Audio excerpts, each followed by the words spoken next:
Hey everybody, this is John again, and I'm back to do another tie for you. This one that I'm going to do today is a fly that I call the low light dun. And this is this second version of a very similar fly, also called the mayflies. The difference between the two is on the low light dun I use a standard dry fly hook.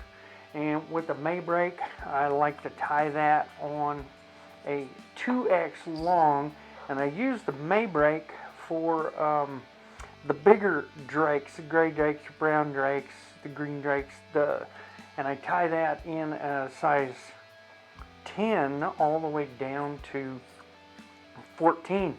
And this mayflies, the low light dun, this is the smaller of the two flies, and I started at 14 and go down to 20 or 22 depending on what I'm trying to match. This one we're going to do today is kind of a searching fly, and I use it in place of an Adams. We're going to use a light olive dun marabou for the body, and just a regular, well, not regular, this is a deer hair, undyed, but it's real super fine. Let me get that fly out of the vise and we'll take a look at that. So this is like the deer hair that you would get, just deer body hair. This is a northern, I believe this might even be mule deer. This hair that we're going to use for the wing on this fly is an ultra fine. This is a southern deer, whitetail, and it's just really fine hair. And this is from an early season deer before the underfur gets really thick and the hair gets a little more hollow. And you want that hair to be a little less hollow than you would if, say, you were going to stack it for like a hair bug or something like that, maybe an irresistible. You don't want that hair to flare the same. You want just a little bit of flare to it. So I'm going to get started here. This is a size 14, and I'm tying it the biggest size that I tie this thing, just so it'll be a little easier for you to see. And I'm going to use a Beavis 12-aught olive thread, and I like this because of the really fine diameter, and it doesn't build up a lot of bulk when I'm attaching the wing and the hackle. Now I'm going to start it, and I want to be about 1.5 eye lengths along the shank behind the eye. And when I refer to that 1.5 eye lengths, what I'm talking about is this distance right here, the length of the eye, and I'm taking that, I'm moving that length up here, and I'm going to be about 1 to 1.5 of those lengths back onto the shank. And once I get it started, do not cut the tag on your thread. We want to leave that on there because we're going to use it for reinforcement and rib for the marabou a little bit later on. But I like to take and clip it in my hackle pliers, and then I drop it back down here behind the lever on my Renzetti, and that keeps the thread down and back, and it's going to put it in the exact position that I want it as we attach the flash for the tail. And the flash on this is just 2 strands of olive crystal flash, and I like to get the finer stuff.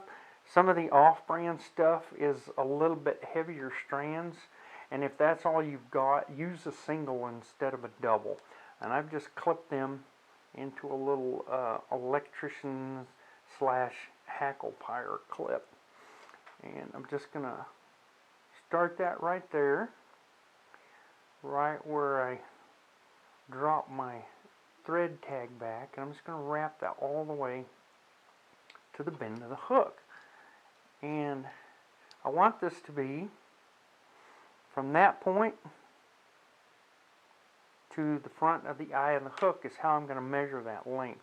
And then just drop that down like that.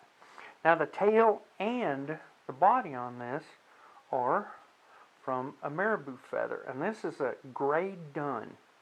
This is a perfect color for this fly. And it does really well whether there's BWOs about or not.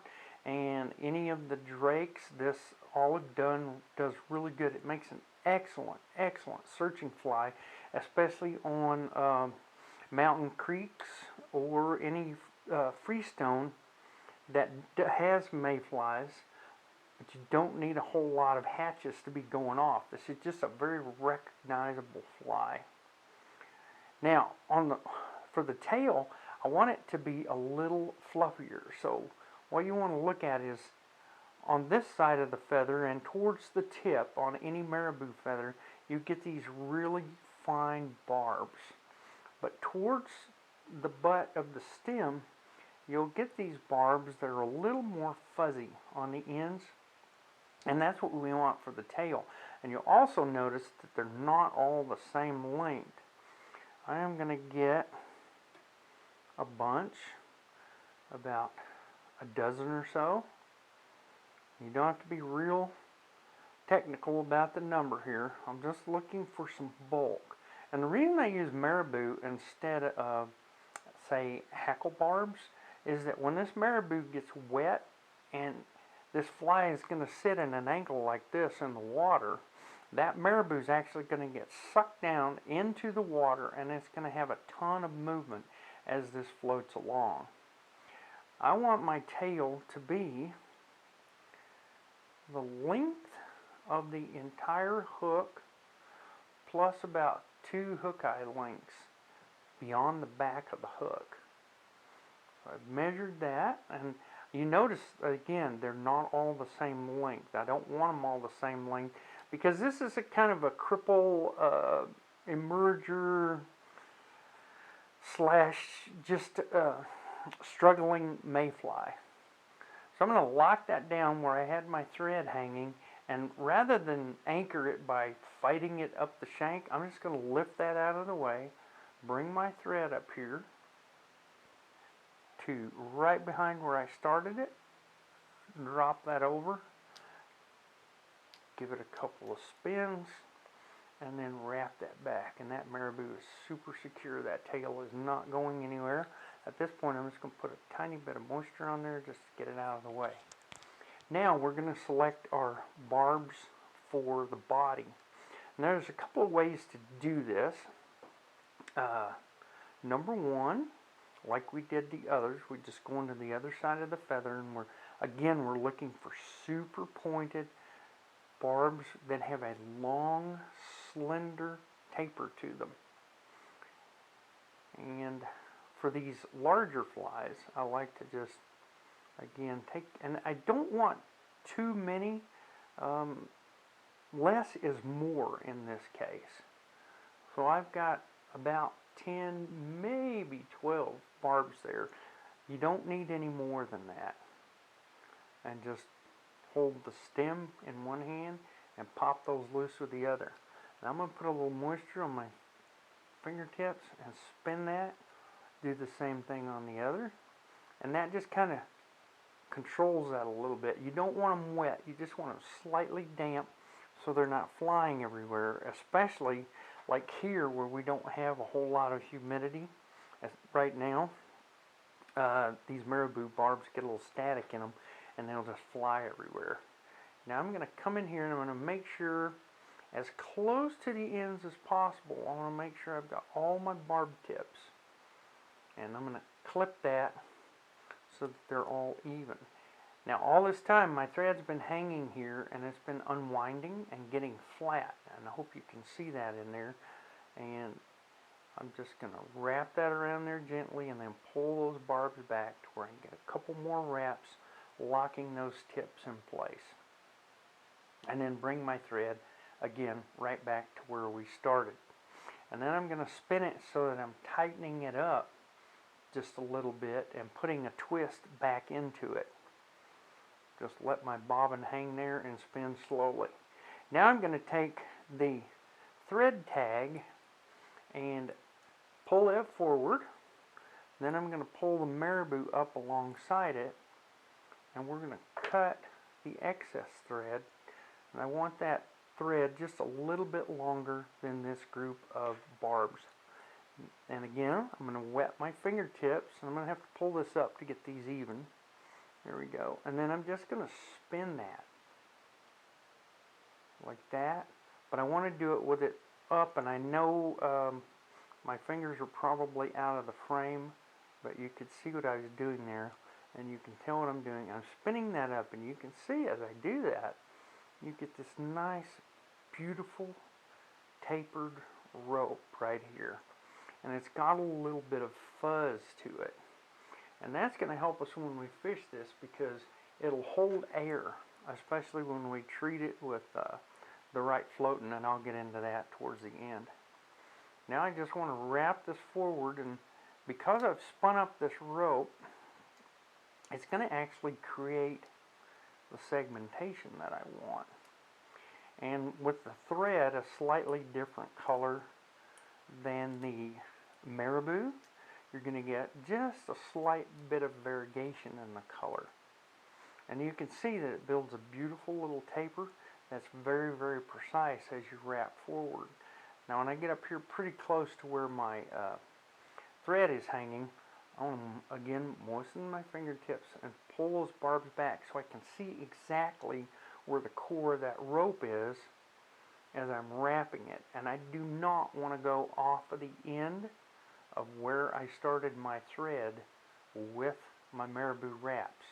So right here I'm going to lock this down with just that one little wrap behind the marabou rope, and then I'm going to wrap back up here a little ways and then back down,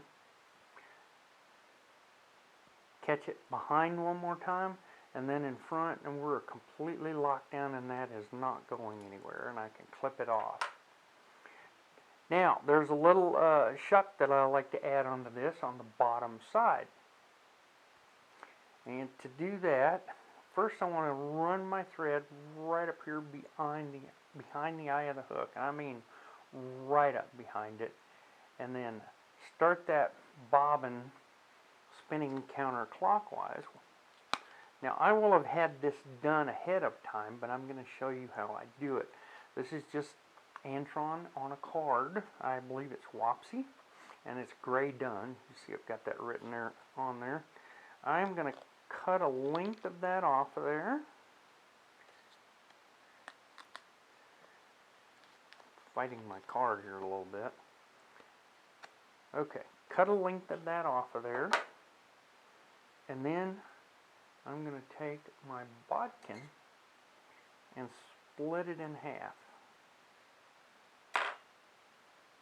because I don't want all of that bulk. If I put that bulk on there and do what I'm going to do with it here in just a minute on these smaller flies, it's going to be way too much. Now for the May break, which is the larger fly, which is size 10 to 14, I will use the entire bundle and not split it in half the way I just did. But for this low light done, I've split that in half. Now I'm just going to tie a knot in one end of it. That's not the prettiest knot I've ever tied in the end of that, but there we go. Alright, now what that's going to do is it's going to allow me to not lose any fibers as I'm working with this, and it'll keep it contained. And I just want to stroke all those out and make sure they're all out at the length, at the same length. There we go. One more time from the knot. Alright, and now our material is prepped and ready to go. I'm going to trim the end of that so that it's even, so I can show you a little bit better what we're trying to do. Now, my thread has been sitting there spinning, and it's nice and flat. I'm going to be able to control it well, and I want to take a length that's about the length of the entire hook, put it out in front of the eye, and then just catch that right behind the eye of the hook. with my bobbin hanging, I want to take it and crisscross it across. Well, when I did that, that released it. Let me do that again. There we go. I'm going to go ahead.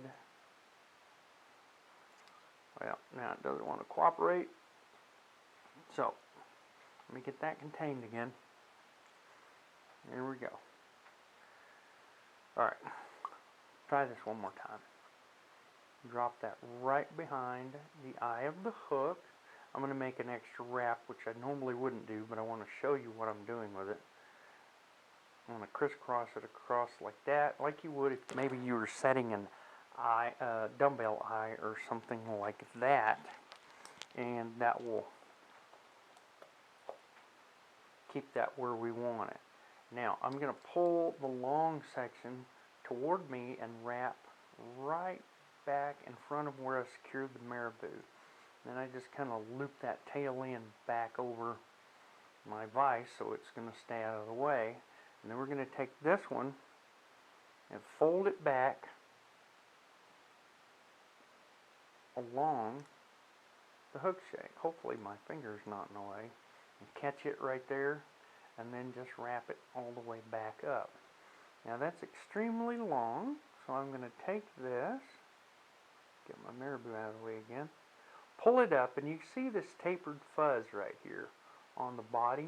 I'm going to cut that antron so it's just a little bit longer than that fuzz, and then spread it out across the bottom with my thumbnail. And that is going to pick up a ton of light as it floats on the water, if there's any light at all, and it's going to create quite a sheen. That antron just kind of glows, especially when it gets wet.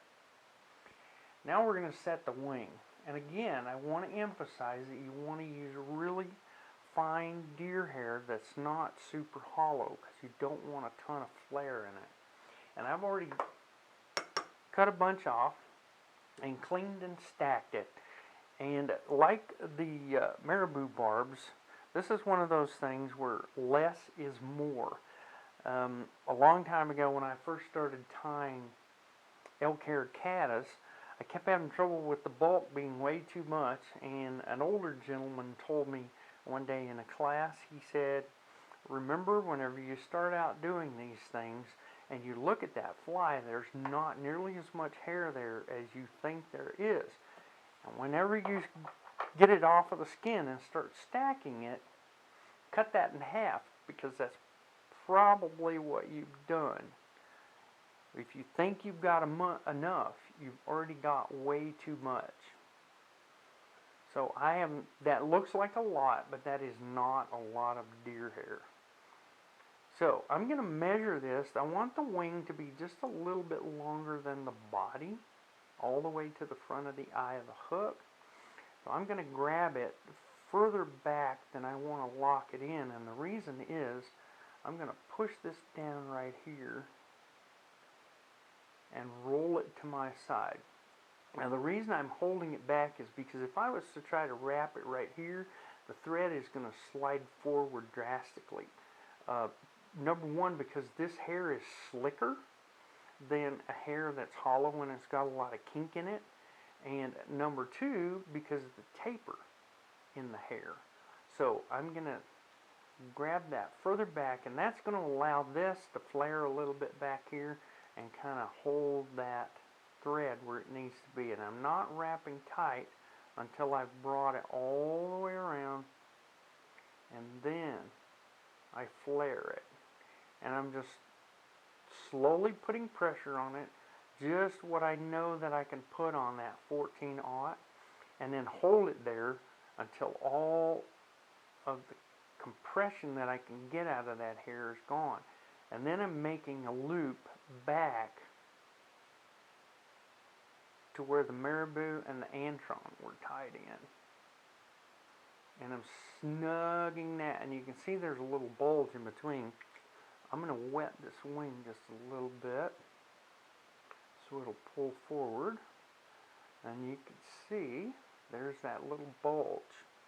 Now because we're going to wrap the hackle over that, I don't want any of that bulge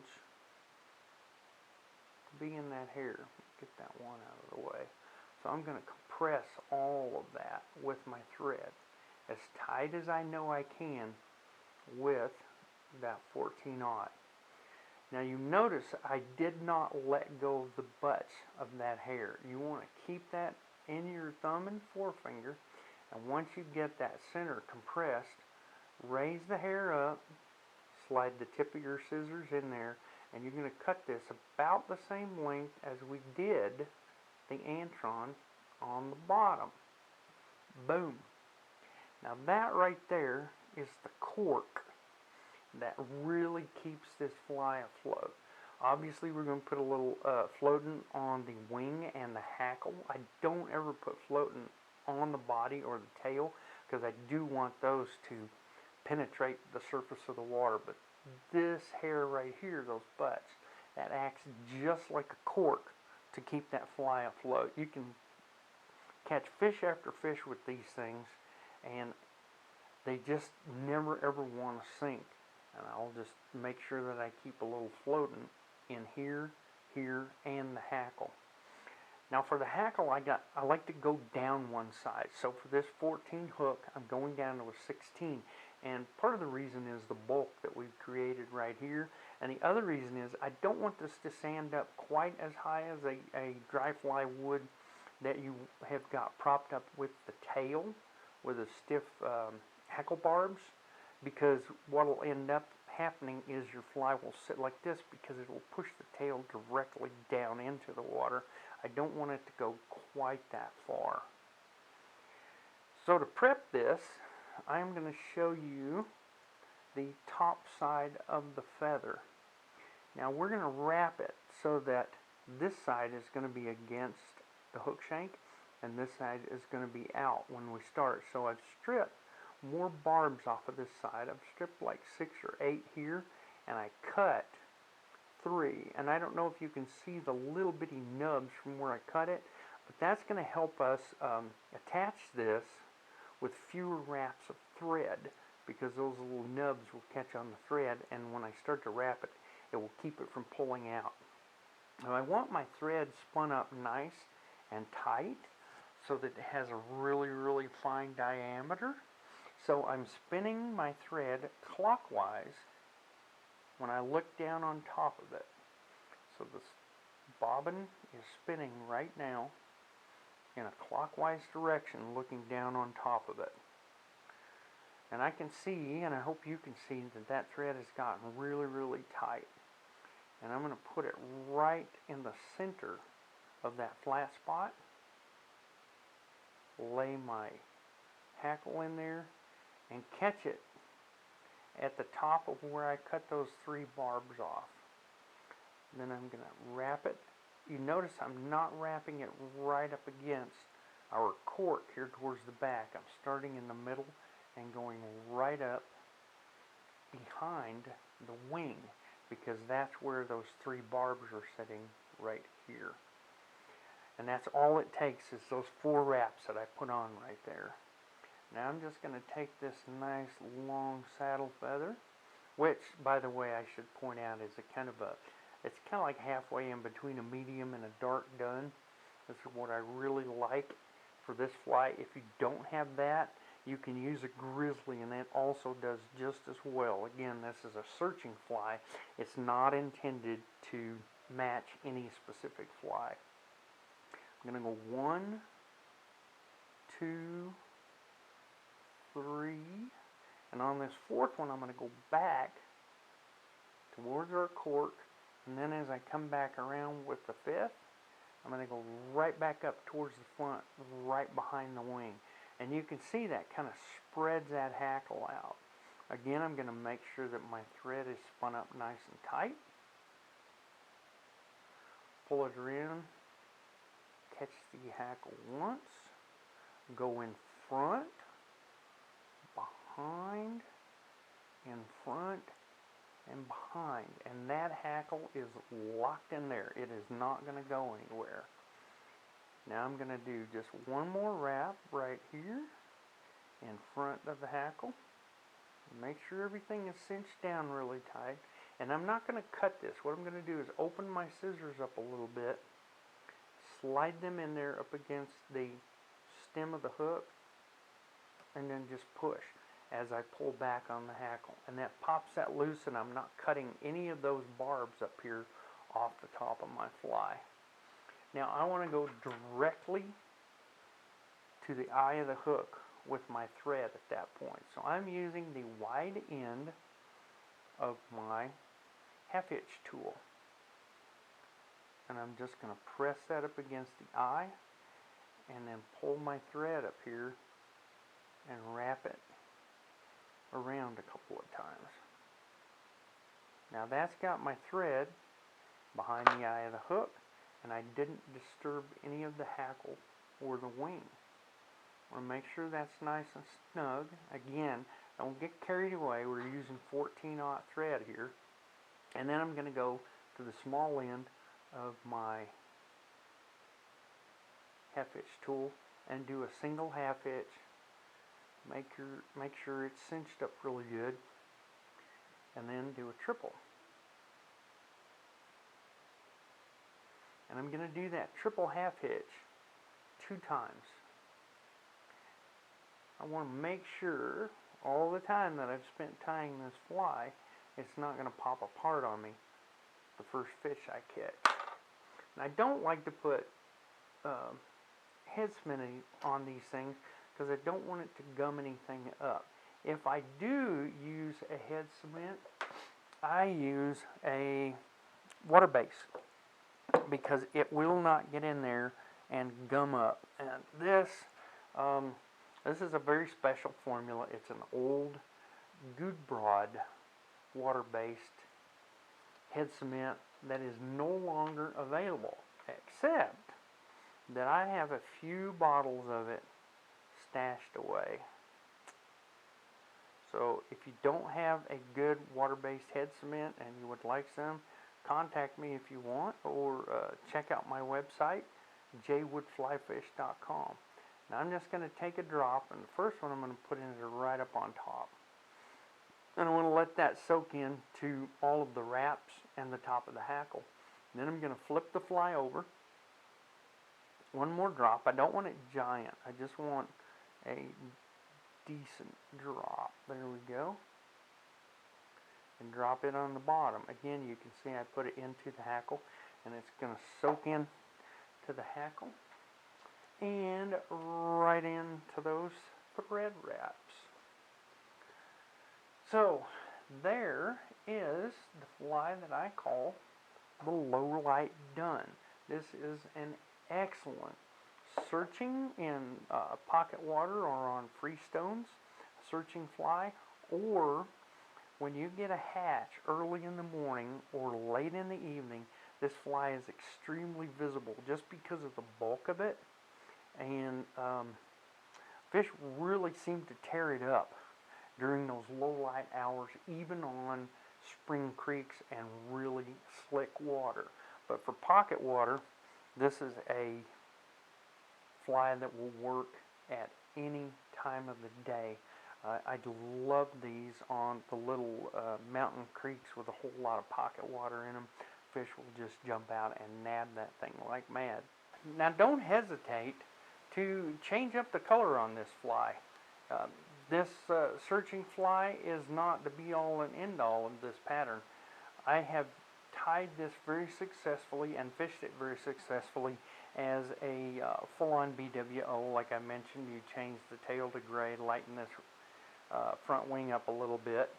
But also PMD. Last year on the Bighorn, I had an exceptional time with these as a PMD. Obviously, all the colors are changed, and but they just seem to do well all day long, especially on cloudy days when the bugs were hatching a lot. Also, as a searching fly, full-on black. I like to use a grizzly hackle and use this same wing hair, but I color the bottom side completely black and leave this a little bit light on top. Just gives me a little bit more visibility. And then the full-on gray Adams version, which is gray, the same wing, and a grizzly hackle. That is also another excellent searching pattern. It's done well also as mahogany and a red quill using a really rusty brown marabou for the body. And again, you just use the same dun and natural deer hair.